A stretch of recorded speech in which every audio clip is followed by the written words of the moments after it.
colleagues and fellow scholars, both present here and joining us virtually online.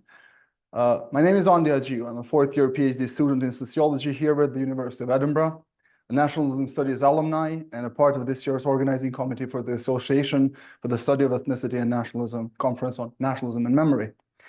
It is a great pleasure and a personal highlight to introduce a scholar who is very familiar to me if my bibliography is anything to go by. Today, for the last sociology speaker series of the academic year, we're honored to welcome Professor Michael Hechter, the Foundation Professor of Political Science at Arizona State University and a member of the American Academy of Arts and Sciences. Professor Hechter has an impressive track record of teaching and research activities that have taken him across the United States and Europe. In addition to his appointment in Arizona, he is also professor of sociology at the University of Copenhagen.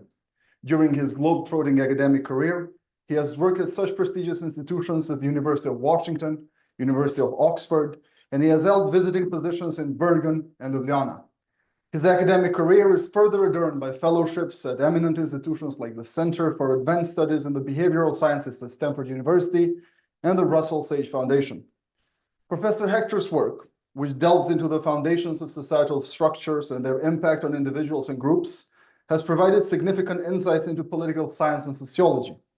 His concept of internal colonialism, for example, highlights the economic and political disparities within nations, particularly between central and peripheral regions and their implications for national development. On the other hand, Professor Hechter's examination of group solidarity reveals how shared norms and values foster cohesion and are essential for group survival. His work on nationalism, at least for me, is a very delicate balance between social cohesion and the divisive forces of nationalist movements.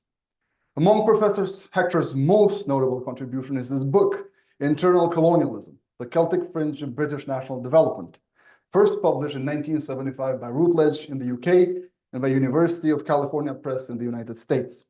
An Italian edition was published in 1979, and then the book was reissued in 1998 with a new introduction and appendix by Transaction Publishers. To highlight the prominence of this seminal work, the International Sociological Association selected it as one of the best books of the 20th century. Professor Hechter's other books, Principles of Group Solidarity, published by the University of California Press in 1987, and Containing Nationalism, published by the Oxford University Press in 2000, have been both translated into several other languages. Containing Nationalism has been published in Georgian and simplified Chinese, whereas the Principles of Group Solidarity is available in Japanese and Polish. In the past decade, Professor Hechter has continued publishing. His book, Alien Rule, was published by Cambridge University Press in 2013 and shed lights on the complexities of governance, resistance, and adaptations in context of external domination. His book, Rational Choice Sociology, published in 2019 by Edward Elgar, explores what utility consists of and how to measure values indirectly. The book challenges the orthodox versions of traditional rational choice theory. Most recently, in 2020, building upon his strengths of interest in group solidarity, Professor Hechter, together with Steve Pfaff, wrote The Genesis of Rebellion, a book which examines the causes of mutiny in the Age of Sail in the Royal Navy from 1740 to 1820. A little bit more on his publications. He's also editor and co-editor of the Micro Foundations of Macro Sociology, published in 1983, Social Institutions, Their Emergence, Maintenance and Effects, published in 1990, The Origin of Values, published in 1993, Social Norms, published in 2001 and reissued in 2005, and a book that holds a dear place in my heart, The Theories of Social Order, published in 2003. The latter has been one of the main texts in Sociology 1A, the first course I ever tutored at the University of Edinburgh. His articles have appeared in so many journals, and contributions are so extensive that while preparing for this introduction, I discovered that Professor Hechter's CV is 25 pages long, 8,000 words. It was humbling to realize that actually his resume was the same length as the book chapter I recently published. On a more personal note, the first comment I ever received from my PhD supervisors who are here, Zim and Michael, was to read Michael Hechter. This gave me an excuse to reread his work, and his concept of indirect rule became crucial in my understanding of Scottish-British societal dynamics during the 18th and 19th century. So thank you, Professor Hechter, for making my life easier. Today, Professor Hechter will share his findings from his recent research on how shifts in social status can influence group dynamics and political attitudes. The presentation will last approximately for 45 minutes or so, and after that, we will open the floor to take questions and comments from the audience here in person and online. Please join me in warmly welcoming Professor Michael Hechter, a scholar whose work continues to inspire thoughtful discussion on critical social phenomena.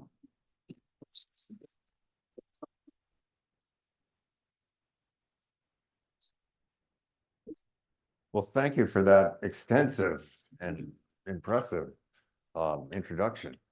I hope to meet this person that you were speaking of because he sounds just remarkable.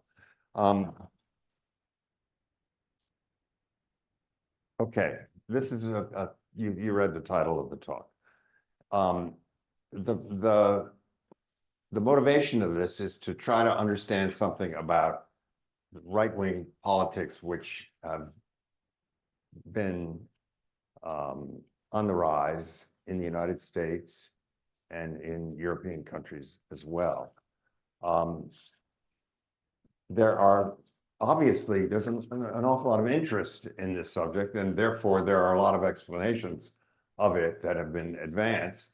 And it's been noted that areas that support right-wing parties have experienced geographic decline, have experienced economic displacement and deindustrialization due to the neoliberal politics of globalization, and cultural and racial threat associated often with immigrant flows.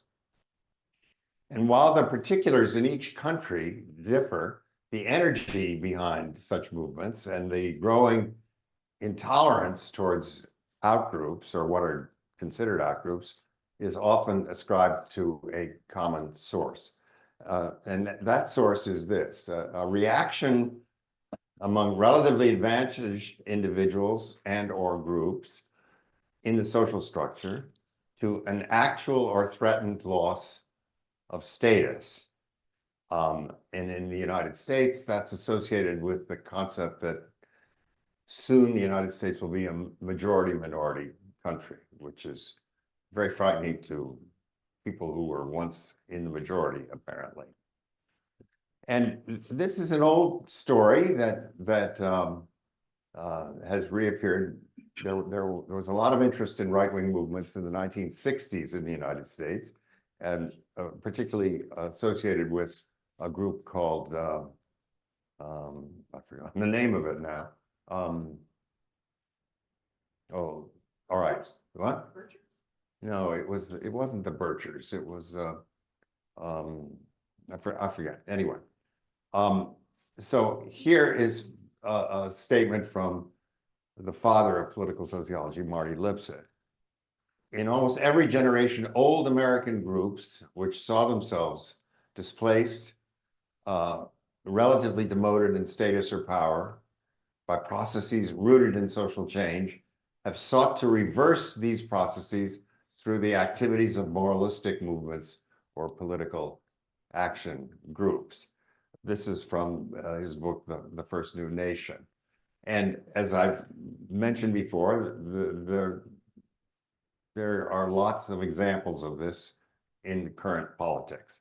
The rise and persistent strength of one Donald J. Trump, Brexit, which happened here, and the ascendance of right-wing parties in countries like France, Germany, Italy, and surprisingly, Sweden, Denmark, not so surprisingly, perhaps Israel, and even now in Portugal. So something seems to be afoot, and there's a great deal of interest in trying to understand what it is. And so this idea that right-wing movements are generated by status anxiety, status threat, or status reversal, which is what we're using in this paper, it makes it incumbent on us to say what status is. And the definition of status really hasn't been improved upon ever since Max Weber did it in Economy and Society. And it refers to the quantum of social honor that's associated with individuals and groups in the social structure. And among other things, individuals who have higher status can expect to receive deference from those who are lower in the status structure. And in historical context, status reversal has occurred throughout history. It can be sudden due to military occupation or downward social mobility. In the United States, the reaction to Reconstruction leading to Jim Crow laws and strengthening of the Ku Klux Klan in the 1920s has been used as an example of this. The displacement of Sunni elites following the United States occupation of Iraq, leading to the rise of ISIS after the 2003 invasion of Iraq. It can be incremental economic or demographic changes, such as the expansion of direct rule, which I've written about in my book containing nationalism. And it's certainly not a new phenomenon. For instance, it's found in the Peloponnesian War, in Tudor England, the Luddites, and so on and so forth. It's familiar in that sense. And status reversal per se is obviously consistent with prospect theory and other accounts of loss aversion. And there's been research in primatology which suggests that unstable status hierarchies among baboons, for instance, leads to increased cortisol in alpha baboons and increased blood pressure in humans who are threatened with the possibility of status instability as well. So although there's a lot of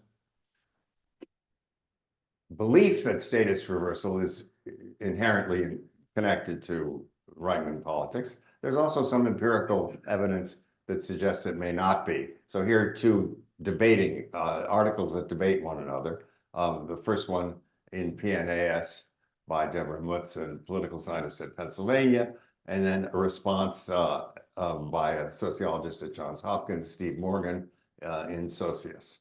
So it's an open question to some extent. And what we're doing in this paper is to test the various effects of status reversal that are decoupled from social context and ingrained group beliefs. In other words, we want to see, does status reversal in and of itself lead to outgroup hostility and intolerance? And this is the point of the exercise.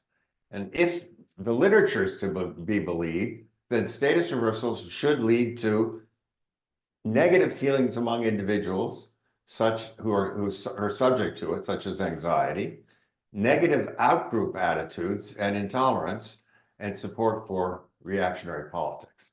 That's what the literature expects us to find. And it also expects us to find that the effect should be larger for individual status reversal than for group status reversal. And we test both things in this paper. So it's based on experimental studies, and the trick of the experiment is to induce a feeling of high status among respondents, and then to take that status away from them and to induce then a feeling of low status. That's the trick. And the question is, can we do that? And in here, what we do is we examine the actual reversal as opposed to the mere fear of reversal. And we examine both individual reversal and group reversal. And we did this with 2 pilots and 2 studies. You see the ends for the studies there. They range from smaller groups of 130 to 600, 2,500, and 1,000. These are done on, some of them were done in a university lab. Most of them were done on the internet with things like Mechanical Turk, Lucid, and Prolific. Okay, so the first task that we give these respondents is to answer this question: which of these words doesn't fit in with the others? Doesn't matter how they answer. Whatever they answer, they're told that they have high status, that their answer is the answer associated with high status. here's what they read. Based on your answers to this test, your association style is either detailed or holistic, and these are meaningless. They're absolutely meaningless. It's totally arbitrary, right? It doesn't matter what they say. What we categorize them as either detailed or holistic. Whatever they pick, they're in the high status group. So importantly, this research shows that people with your association style are generally more highly respected by their colleagues and promoted faster, leading to increased earnings, more successful careers, and even higher levels of happiness. So you're in great shape. We've given you this test, and you've got high status, and this is what the high status is going to yield. There's statistical evidence saying that people with your association style have these great outcomes.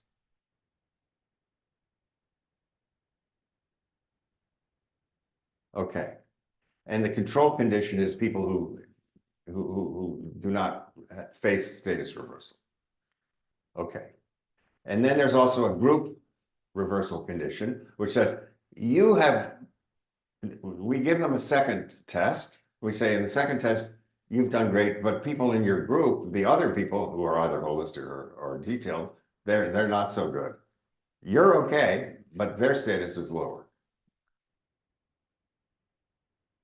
And the individual reversal thing says on the second test, you didn't perform as well as we would have expected based on your previous style. Remember, your association style is X or Y.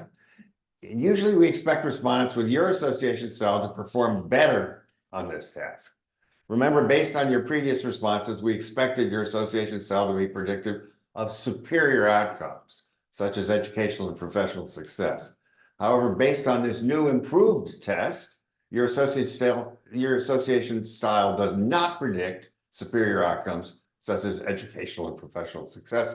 It actually predicts inferior outcomes. That's the individual reversal condition. Okay, so the reactions to the second test asked directly following the treatment were, are you anxious, annoyed, angry, proud, or assured? The perceptions of the second test asked at the survey completion, do you think the second test was legitimate? And how predictive of success do you think you will be on the basis of the revised test? And the group level beliefs, how good do you feel about your in-group? What do you think the group traits are given this test? Or how organized, disciplined, lazy, chaotic, intelligent, creative? And the downstream factors are, what is your tolerance of outgroups? How acceptant are you? How much respect do you give outgroups? Is there an appreciation of difference? And what are your attitudes about minimum wage, immigration, and Social Security? That's to tap into typical right-wing attitudes. Okay, so we did pilots. And here are the results of the first pilot. You can see that with the individual reversal, people compared to the controls are more anxious, are more annoyed, are more angry, less proud, and less assured. So actually what this tells us is that the experimental treatment works. We have actually given these people a sense of status reversal. Their status has been reversed on the basis of nothing, right? Just these things that we've given. Here's the task perception. Do you think the test was legitimate? Again, the individuals, no, it wasn't legitimate compared to the controls. And was it predictive? No, it wasn't predictive compared to the controls. The group levels, not really effective. Now, then the second question is, does status reversal affect in-group and out-group attitudes? And again, you see that, yes, there's some evidence that it does. People are less glad to be a member of the in-group after they face status reversal. They feel less good about their membership in that group if they've faced status reversal. And what's the effect of in-group bias? Not so clear. And here the individual is affected less than the group reversal effect. What about out-group traits? Very little evidence that the people who've suffered status reversal have any attitudes about the out-group that are particularly negative. If we ask, how is the out-group organized? Is it disciplined? Is it lazy? Is it creative? Is it intelligent? Is it chaotic? No real differences. What about the in-group traits? Again, not a huge number of differences here. So then we ask the final question, does this minimal group status reversal have downstream political consequences? And the answer is no, it does not. Here's the second study. The second study, it validates the first to a large extent.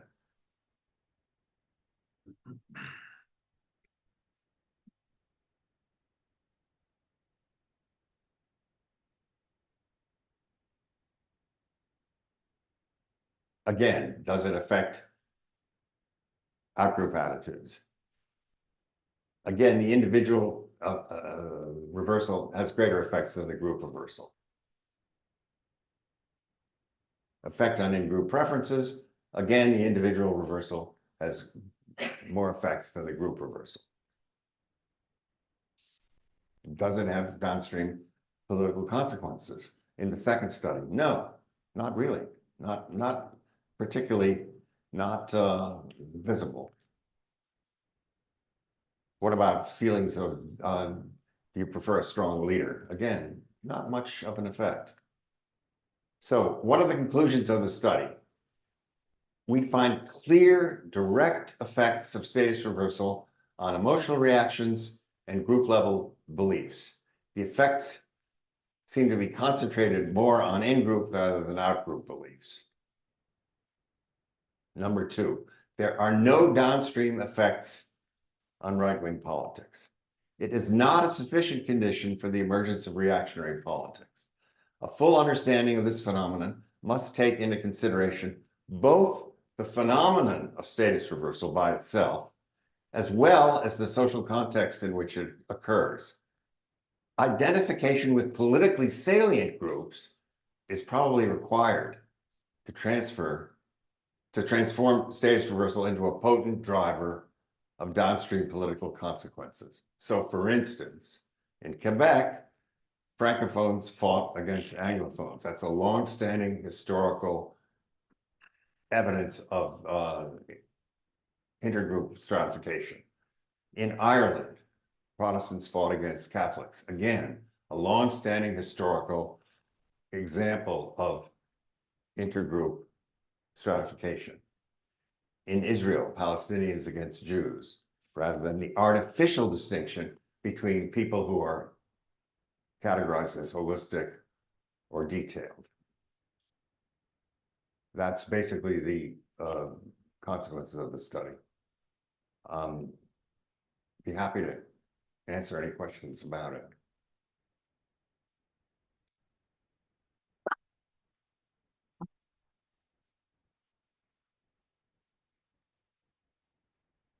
Well, why don't we start off with a question in the room so that I can do some tech things here.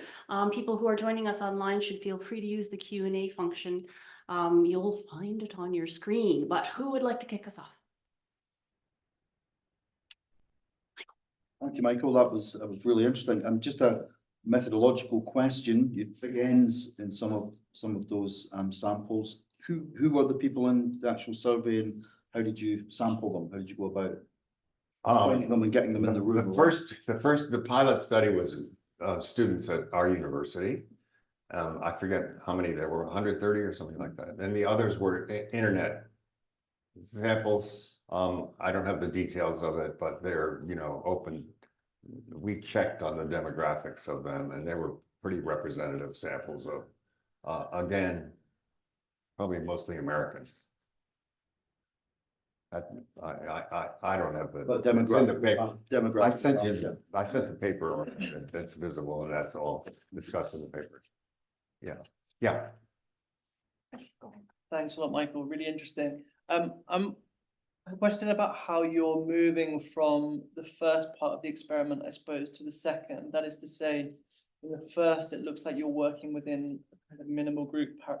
Both are in a minimal. Group. Right. Sorry. Yeah. Yes. Yeah. But then in the second half, you're talking about, as in the second half of the experiment, you're talking about more political questions. How are you reconciling those two things? Right? You're queuing some kind of status reversal within a minimal group paradigm, and then you're asking substantive questions about politics. Am I understanding things correctly?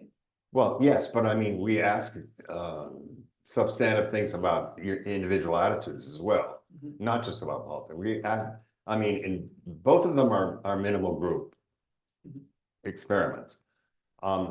In this, in the second, the second one, we sort of say, you know, the other group, whatever group it is, the other group protested against the results, and so they wanted the analysis to be done on a different basis. And guess what? When they did that, your group did worse.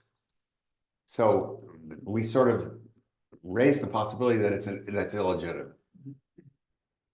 And we test that, and to some extent, yes, they find that if they face status reversal, it's illegitimate, it's not real. So that's like the SAT question in the United States or something, you know, the standardized test issue, which many universities got rid of because there were questions about the inherent bias of the SATs. So we sort of put that in as a way of testing that out. But they're both minimal group things. And the reason they're minimal group things is we wanted to disentangle status reversal from the historical evidence of group discrimination and group stratification, which has never been done before. Okay. Yeah. So status reversal by itself ain't explaining right-wing politics. Yes.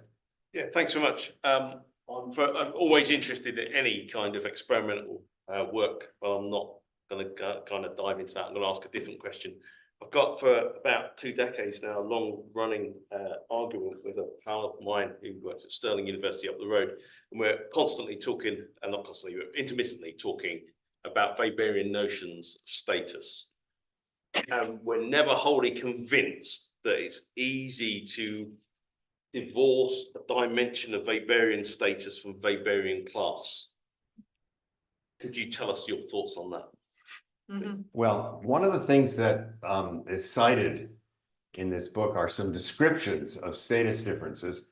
First one, you probably know Bourdieu's book Distinction, which is all about status differences in France. Then there's another book about status differences in the United States by it's a sort of a trade book. It's not an academic book. The author is Paul Fussell, and the name of his book is Class.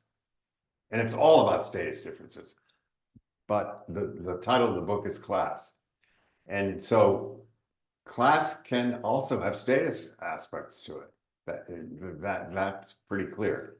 You know, Weber's definition of class was an individual relationship to a particular mode of production. And so it was an individual attribute. Whereas status was something which was, you know, the collective view of a person, you know, how much social honor is connected to his or her place in his social structure. So class could easily involve status differences. We should join you because you seem to have gone around the absolute tautology that we've been going around for the last 2 decades without any. Take a look at that book, Class. It's kind of interesting. Yeah, I'm sure it can. But it's very much like the just add to the right. Yeah, add to the the argument, the place where we always end, which is we cannot seem to, in a Weberian sense, separate class and status in any meaningful way. Well, I mean, Analytically. Weber thinks of status much more in collectivist terms and status and class in individualist terms. And I think he's right. Yeah. The next question comes from Angelica. Hi, thank you for that.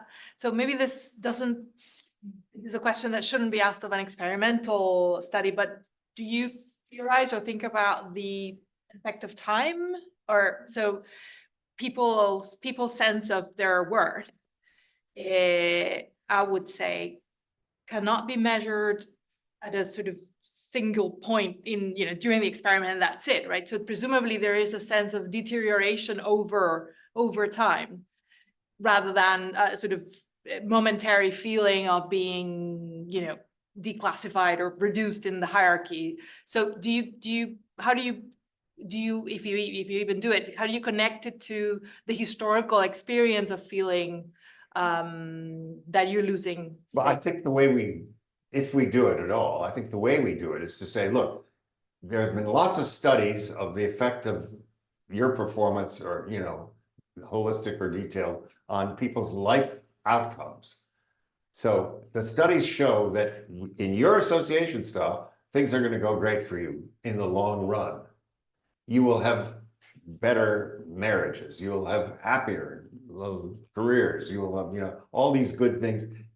Studies have shown that that's going to happen. So that's how we deal with time. We say there are these are the implications of how you've done on that study. Just like in the SAT, for instance, if you have a high score on the SAT, they say, well, you're going to do well in college. If you have a low score, I'm not sure this college is for you. So that's the way we to the extent that we have time, it's in that context. Okay, thanks. Yeah. We have a question online that we'll jump to, and then I see you, Lynn. So Can asks, as a nationalism studies student, do you think your research results are open to an everyday interpretation, referring to banal and everyday nationalism? For example, status reversal is not only related to reactive right-wing politics, but also the everyday construction of national identities.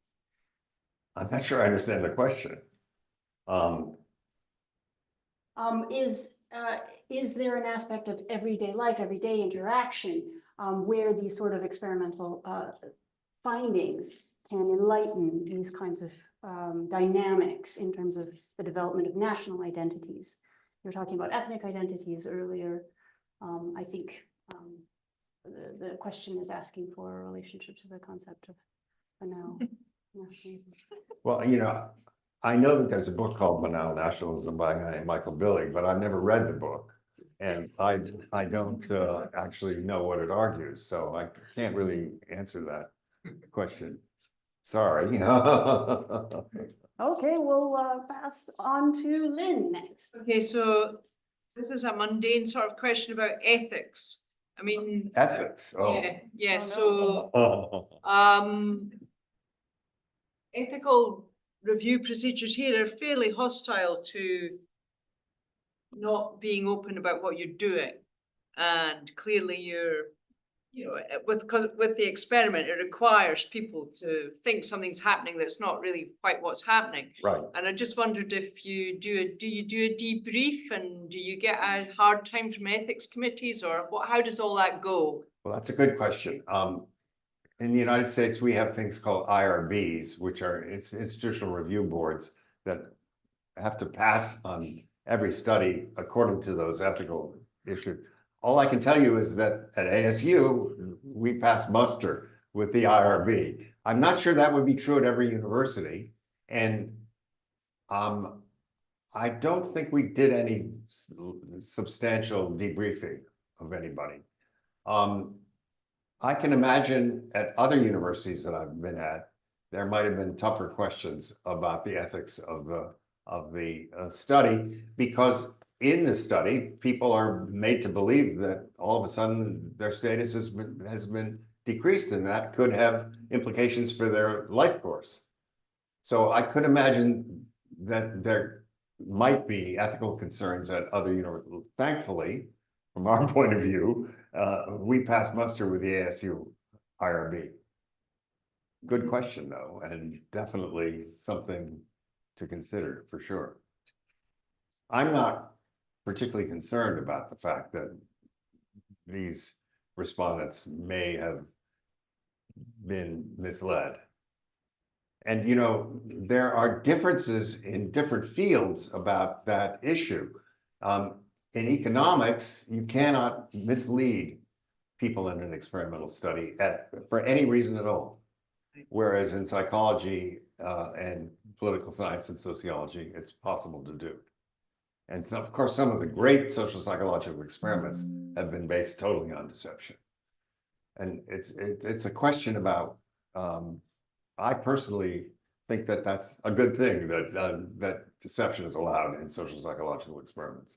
Not everybody agrees, obviously. Can I ask why? Why you're not concerned about the potential impact of the experiment? Because I think the scientific merit of the deception studies outweighs, from my point of view, outweighs the whatever ethical issues are concerned. You know, this came up very big time with the famous Milgram experiment about obedience to authority. And I think that experiment was a terrific experiment. And later, you know, he got denied tenure at Harvard because of that experiment on ethical grounds. I think that was a mistake. Personally, because I value the scientific contribution of that study. And I don't think that study could have been done if there had been no deception. Yeah. Yeah, precisely. I had a question about your relationship to the subjects of the study, because in Milgram experiment, the authority lies with the interviewers or the people asking the participants to take part in the experiment. And in your case, you have students as subjects, and probably that's one group. It's a study done in a university, so you have this study has a certain status, and they look to it as, you know, the authority. And so how do you factor that in your interpretation of the results? So is there something I've missed with that? Well, again, I would say that it's the responsibility of the Institutional Review Board to weigh in on the damage that a study like this might do to the respondents. And luckily for us, the Institutional Review Board didn't have any trouble with the experiment. You know, you have to submit the entire experiment to them, and they review it, and then they say whether it's kosher or not kosher, fundamentally. And we passed muster in that respect. So it was okay with them. I don't think, you know, I had any particular difficulties with it. Mary. Thank you for that. I wanted to ask a different question about if status reversal in and of itself is not behind this, then that kind of leaves the question of what is. And I was thinking about Mike Savage's study in the UK of the supposed rise of racism after Brexit. And his argument is that we need to look at the manipulation of disadvantaged groups by economic and political elites. So that's one possible explanation. So I just wondered whether you're now thinking about, well, okay, if it's not status reversal in and of itself, what other explanatory factors would you look to next? Well, I don't know the Savage study that you refer to. I think toward the end of the talk, I gave you what we think is responsible for it, which is status reversal in which there is a historically subordinate group that becomes superordinate in a situation. And for instance, Roger Peterson at MIT has written a book about the interwar period in Latvia and Lithuania, when first I think the Soviets occupied it, and they removed discrimination against Jews, and all of a sudden Jews began superseding non-Jews in those countries. And then the Nazis came in, and of course, you know what they did to the Jews. And so he found that the status reversal of the Jewish population, which had traditionally been subordinate, led to enormously anti-Jewish behavior on the part of those Baltic populations.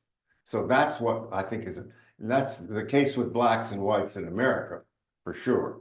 Historically, especially in the South, when blacks were slaves in the South, and then came Reconstruction, in which all of a sudden, in certain southern states, blacks were a majority of the population, and so they won senatorial and congressional seats in the legislature.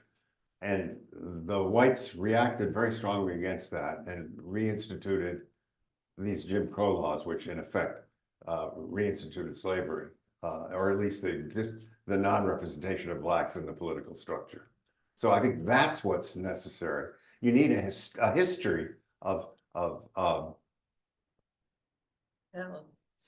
discrimination, fundamentally, for that to work.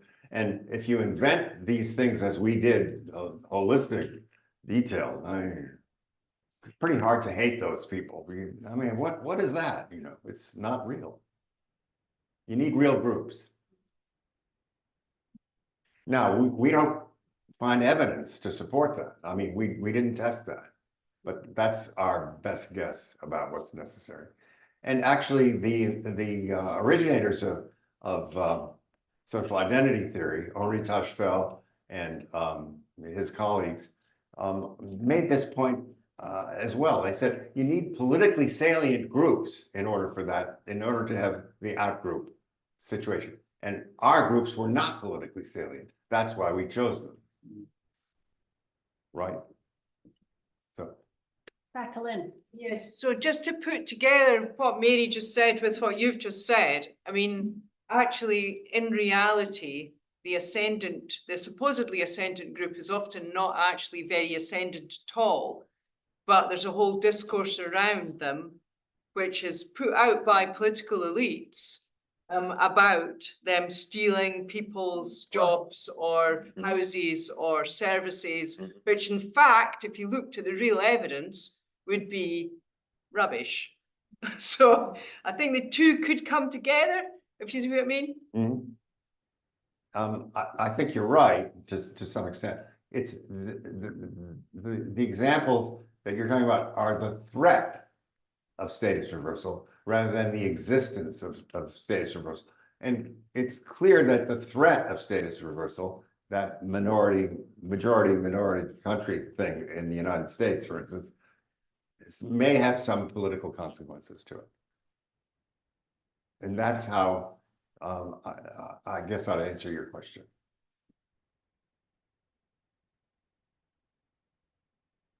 Yeah, no, I'm really interested by this, you know, and because some years ago, Lily Riga and I wrote an article on ethnic reversals, looking specifically at the creation of new states after the Versailles Treaty in the context of minority rights, and that was precisely an issue that policymakers at Versailles, and particularly Jewish lobby groups at Versailles, were particularly concerned about because of this idea of reversal, aware that previously dominant groups were now going to be minoritized and previously subordinate groups were going to be majoritized, and precisely a fear for minorities in that context. And that, of course, is the origin of the minority treaties in the 1920s, was to try to protect minorities. But of course, the interesting thing is with a lot of the petitions that were made to League of Nations was not about the fear of the loss of culture, language, or schooling. It was to do with economic issues. Sure. It was precisely about some of the things that you're hinting at there, precisely about access to jobs, about access to the market.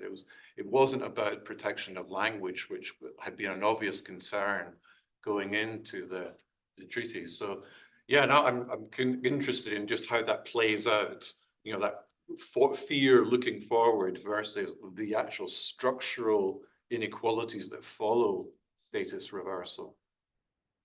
That was a statement. Sorry, that, Right. I don't know. I was waiting for the question, but that's okay. Your thoughts. There's the question. Your thoughts.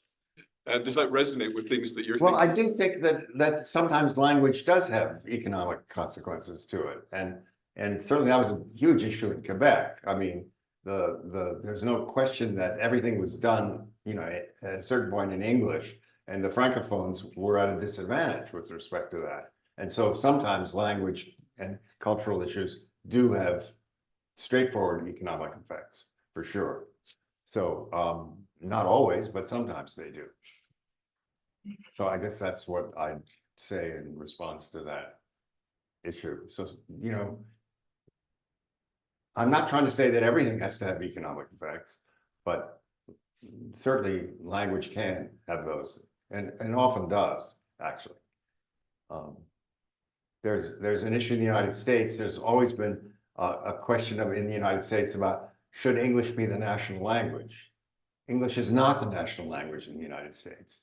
And there are strong arguments against it. And there are, of course, strong arguments for it on the part of people who feel threatened by the Hispanic population, which is growing quite rapidly in the United States.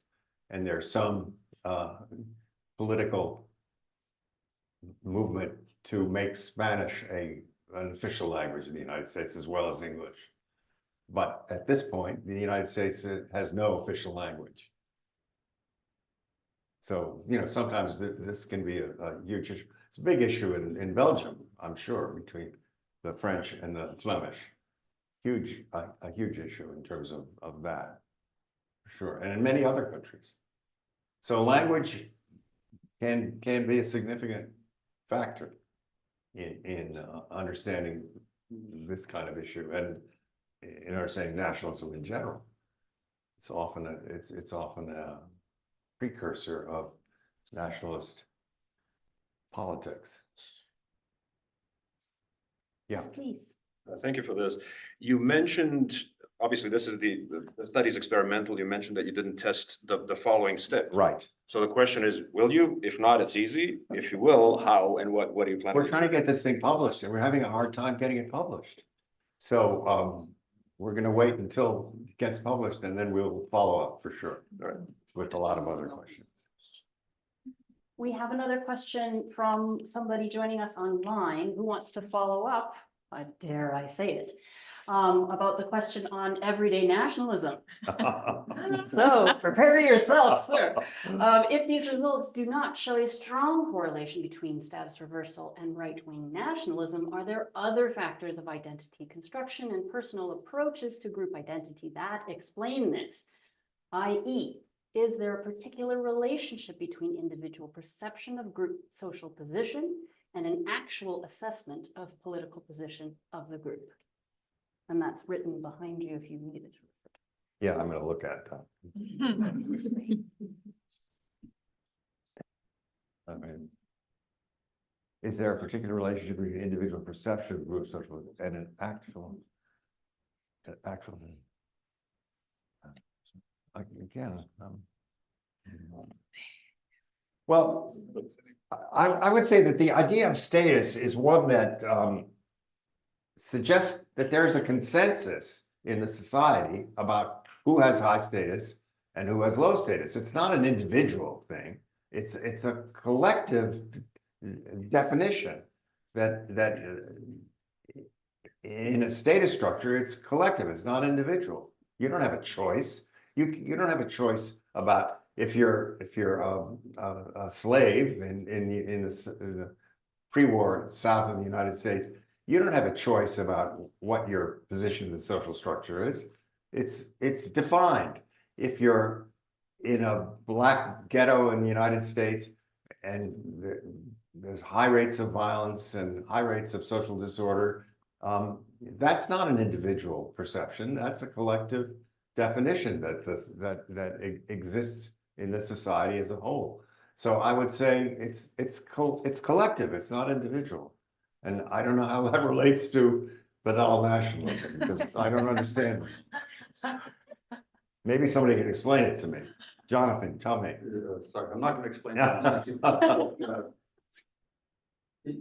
I mean, is there an assumption there that a society has one status system? Because is it possible that you have multiple status systems where there's disagreement about what is high status? Of course, it's possible. In such a society, that's probably not a very coherent society. I mean, that's a society perhaps subject to civil war or something like that. And as we know, there are lots of societies that are subject to conditions of civil war. The United States may even be one of them. But by and large, you know, if there's a group in power, that is the group that defines what the status structure is. The group in power. Obviously, the groups who are subordinate try to redefine that in their own terms sometimes. For instance, in the United States, the Black Power movement attempted to do that, and that's a reaction to it. But that's not necessarily assumed, agreed to by the group in power. So there generally is a status structure in every society, I think. I guess, I mean, what I have in mind is you know, a general high valuation of being highly educated. Yeah.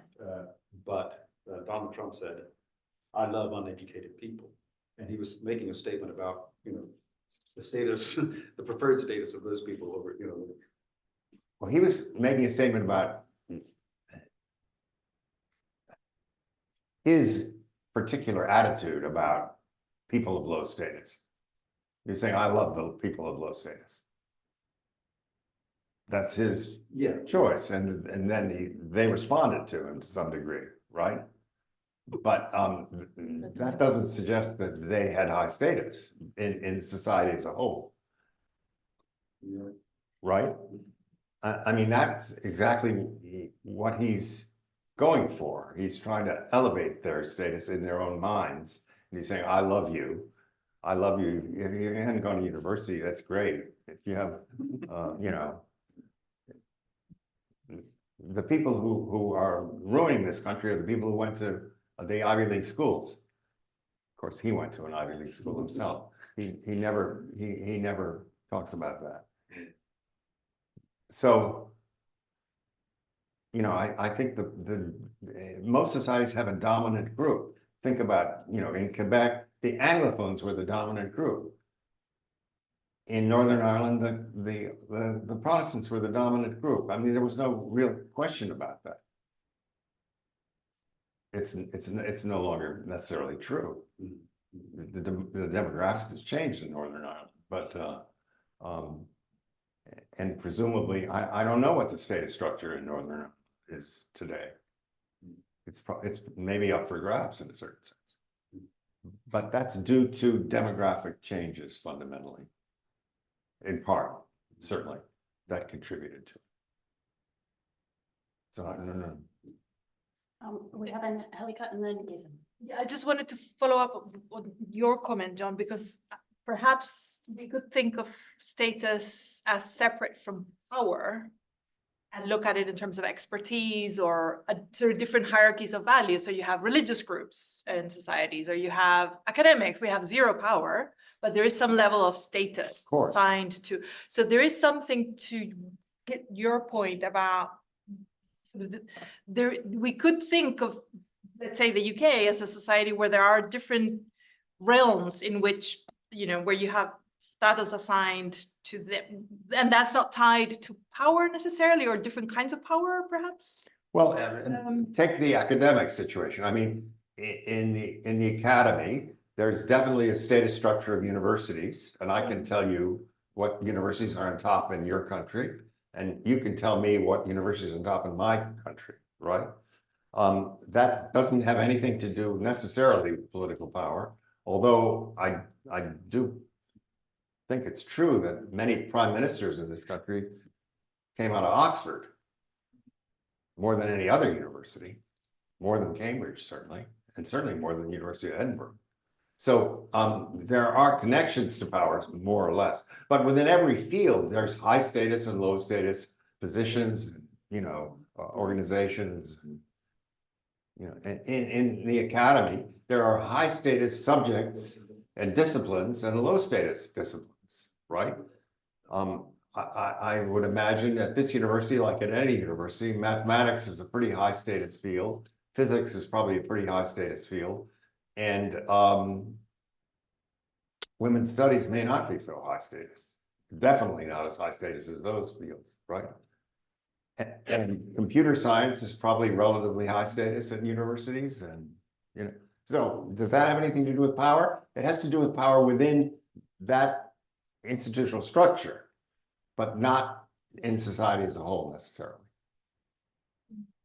I don't know if that speaks to your question. The idea that there is just one status structure across the society doesn't make sense. Right, of course, there are many, many status structures across the society, no question about it. I mean, if you're a popular musician, there are, you know, high status genres and low status genres, and that changes, you know, pretty rapidly, actually, in music, and more so than in many other parts of society, right? In art, there are certain kinds of things that are high. In the 1950s, abstract expressionism became a very high status field. Representational art became low status. Those things can change, but that doesn't affect power in the society as a whole. So in every field, there are status differences, right? And they're very important for people in those fields and can motivate action. And I suppose status reversal within art, within music, within all of those things can have an effect on people's willingness to learn that stuff and do that stuff, and, you know, definitely. So, I mean, this is something that exists in many, many different fields in a given society, as you point out, for sure. Could be studied. It could be studied. Yes, I have kind of a two-part question, which I think in many ways kind of connects to what we discussed. The first one is about kind of what is new in the sense, like, what does your study so far tells us about the debates about state, or the perception about, which can be a misperception or it doesn't correspond to reality, about the status reversal in the US? Because I think sometimes the US case is quite unique in many ways. Obviously, you mentioned a lot of cases in Canada, in Belgium, so these are very different cases. But I think one of the problematic things about the US is that I think there's so much attention on the anxieties of one majority group, and then there is a risk of also treating the others as a holistic category. So the whites against everyone else. So where would Hispanics be, for example? There's a lot of Hispanics in the US. So would they be part of the new majority? Do they really identify themselves with the Black population?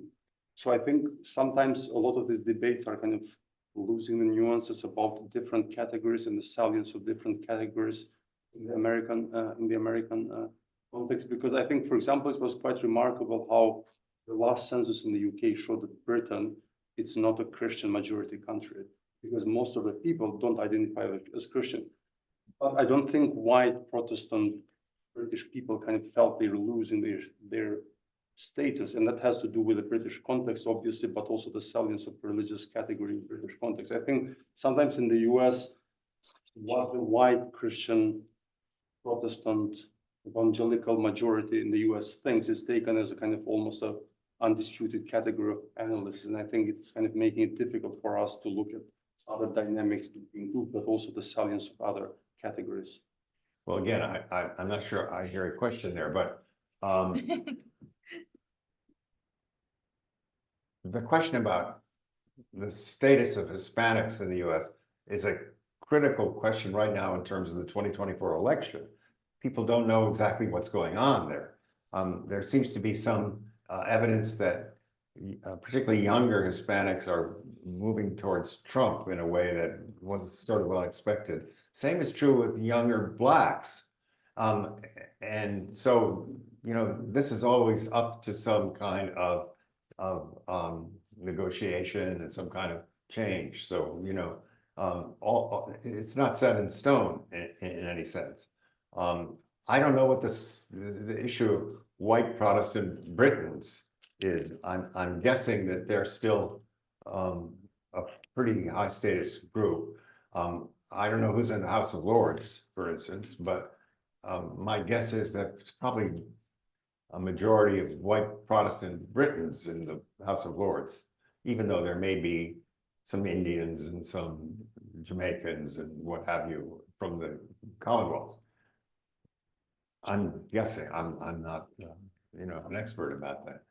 So, but I didn't hear the question really. What's your question? I think generally the key question here is like, what does this tell us about the general debate in nationalism studies about status reversal? I mean, Jimmy was talking about the ethnic reversal, which is a different type of reversal that happens mostly due to border changes and major structural issues like world wars. I think the new debates in the US are more related to migration, but also the specific US context and the racial dynamics in the US context. So how does this study help us kind of understand, or what kind of new things it?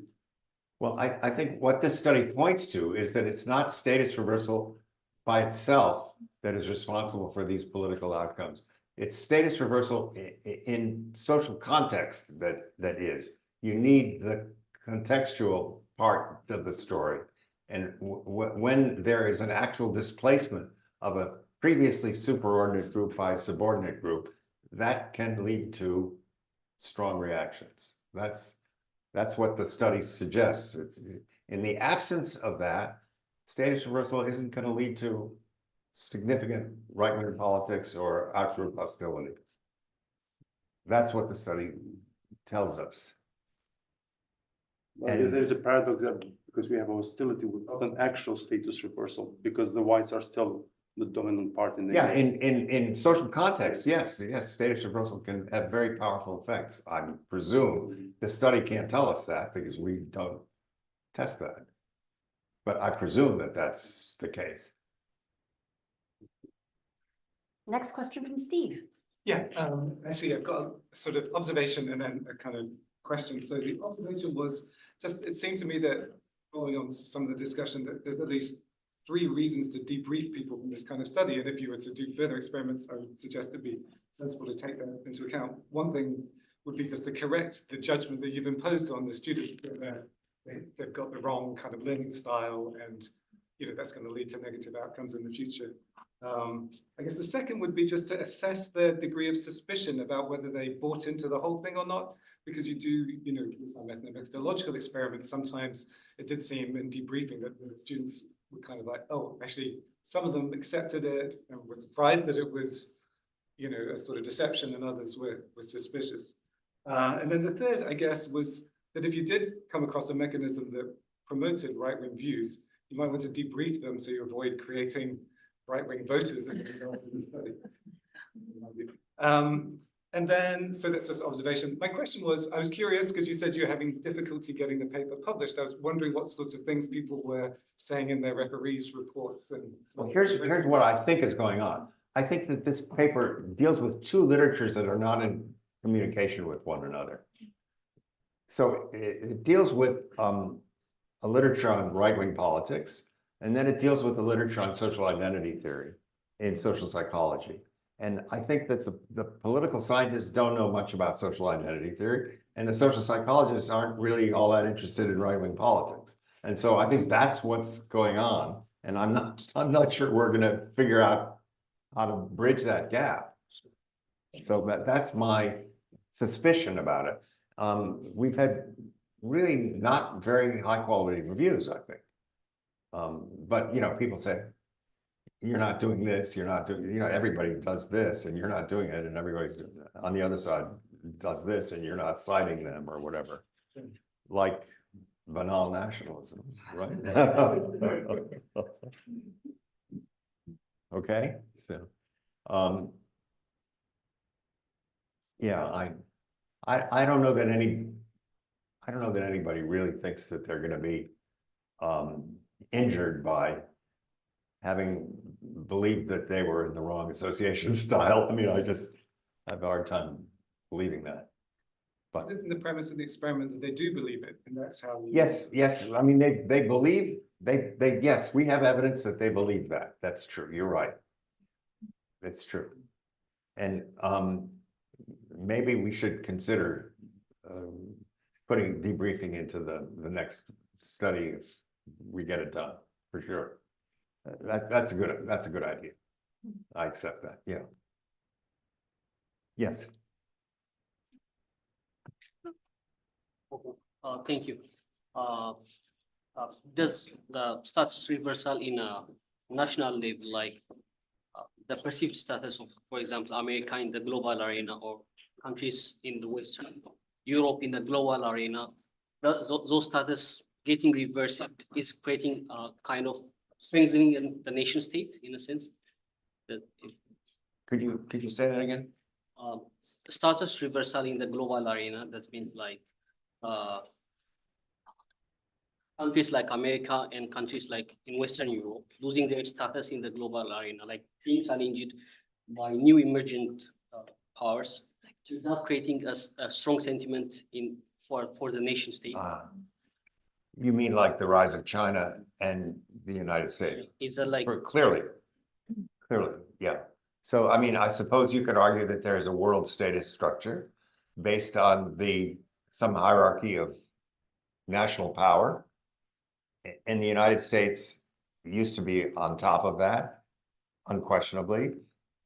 In the previous century, this country was on top of that. It was the #1 country in the world in the height of British colonialism.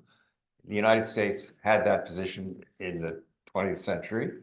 And there's some question about whether it will continue to have that position. And there's a great deal of concern in the United States about that potential status reversal that affects American politics very substantially.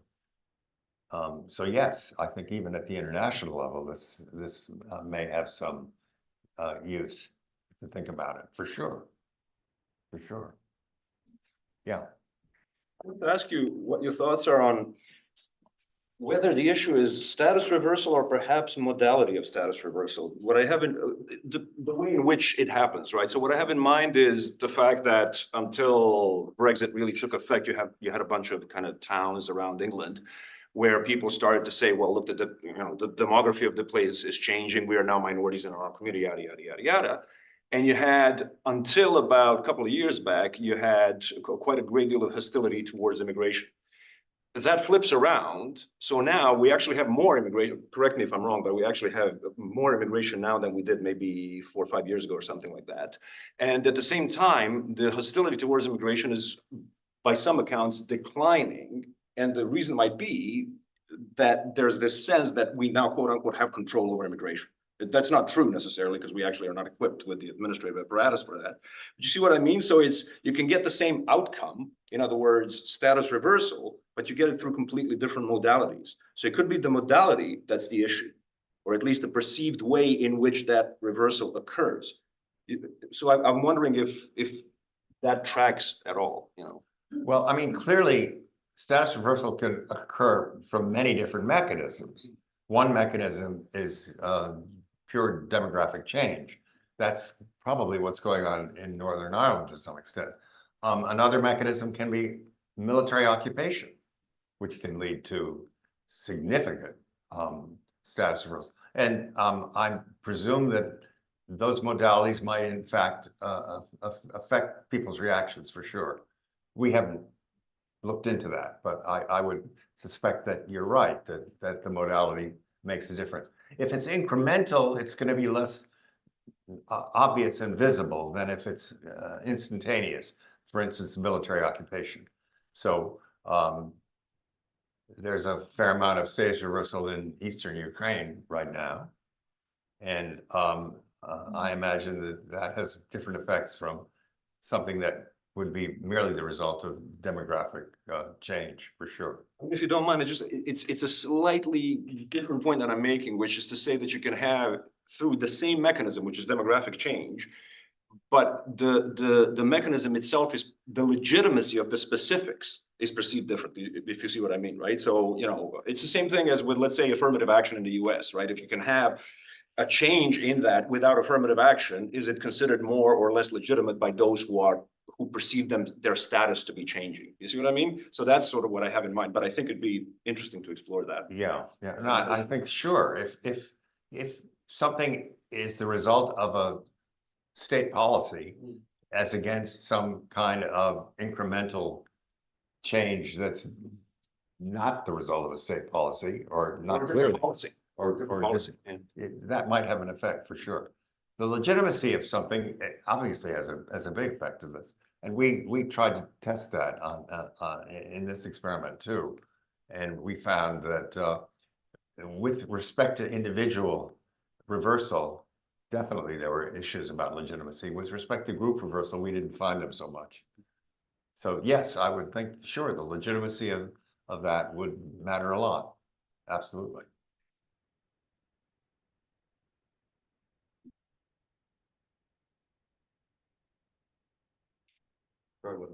One more. Well, there's a question back there. Yeah. I just wondered if you looked at at gender differences in this, because I was just thinking about maybe not status reversal, but status loss. If you think about women in Iran or Iraq under, you know, more authoritarian. Afghanistan. Afghanistan, exactly. Right. You know, that they maybe haven't turned in that context to right-wing politics. They've turned to more left-wing. Yeah. So with their gender. We didn't look at gender, I think, in this study, but I think we could, and that's a good suggestion for sure. Yeah. We have data on women and men. I don't think we did the analysis.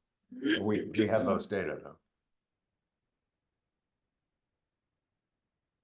And Afghanistan is a great example of that with respect to gender, you know, more so than Iran, because it just recently just happened, you know, all at once.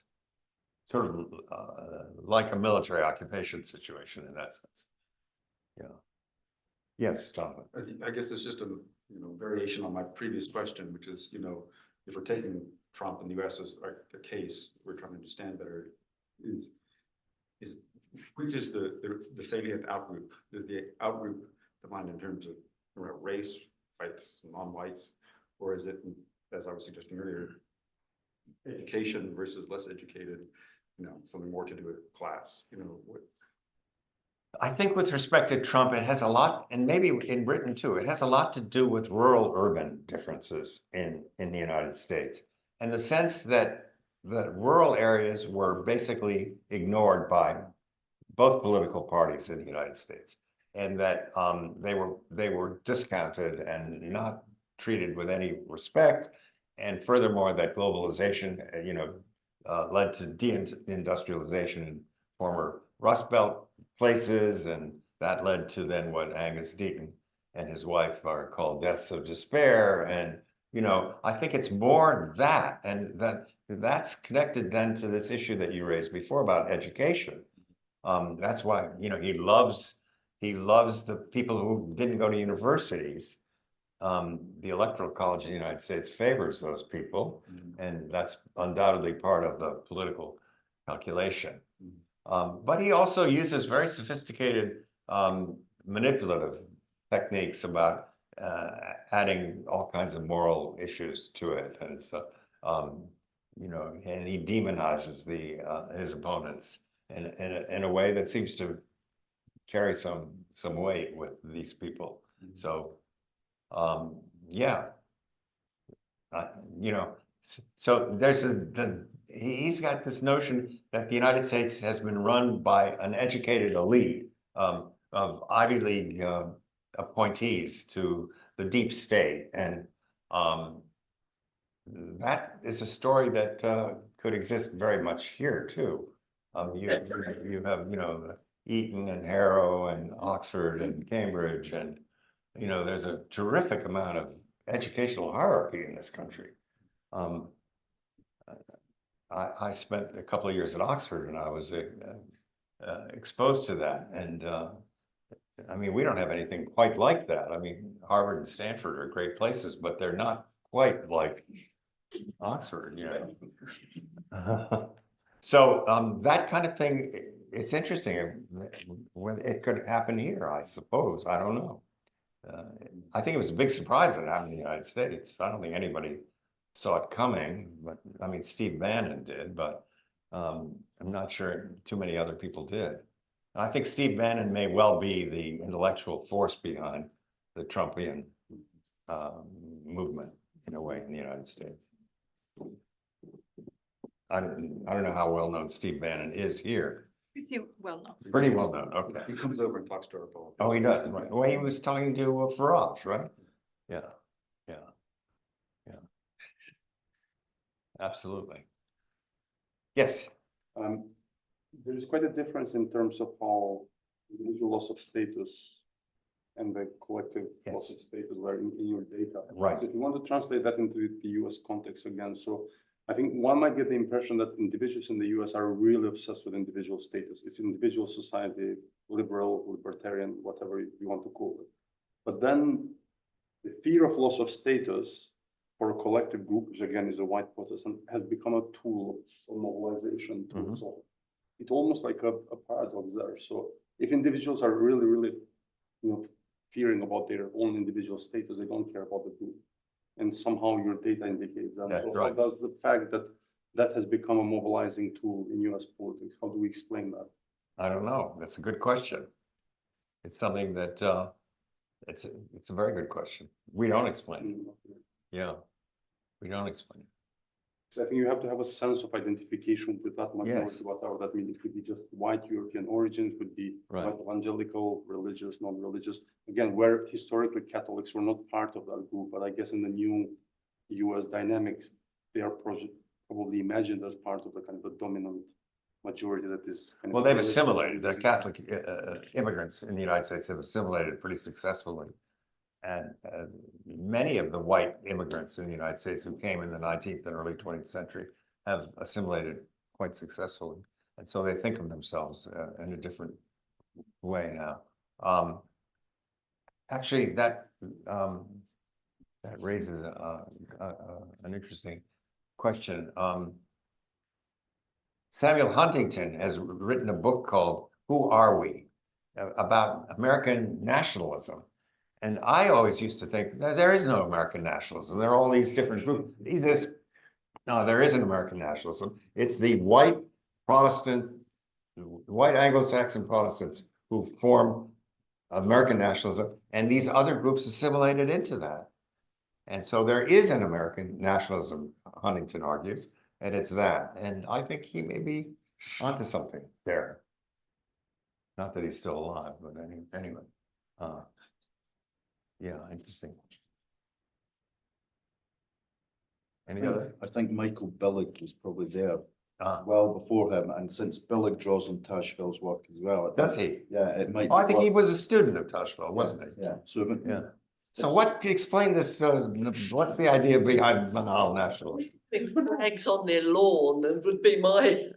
No, that's not banal. That's I think what he's arguing is that the nation, although he conflates the nation and the state, that's one of the great weaknesses of the book. Yeah. The nation has become a kind of naturalized background noise.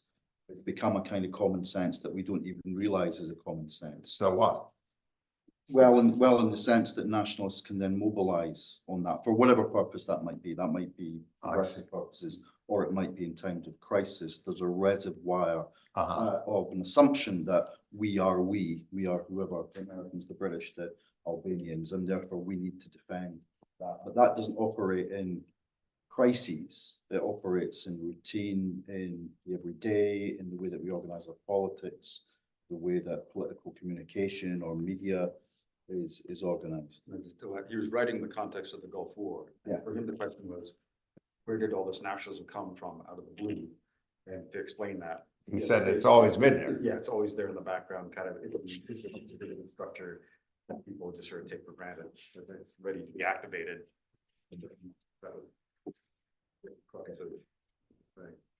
Okay.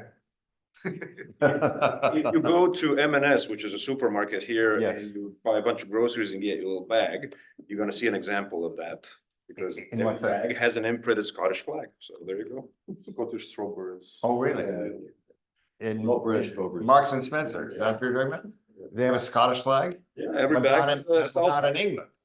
Well, in England, it's, I'm not sure actually if it's a Union Jack. It's the Union Jack in England? Not St. George. I see. Not so. Okay, all right. But the questions here were more about everyday nationalism, which is slightly different from that, because individuals kind of understand and how they interact with issues of nationalism, national identification, symbols, and so on. But kind of, I think Billig started that almost a new wave in nationalism. I see. Okay. We have time for one more question.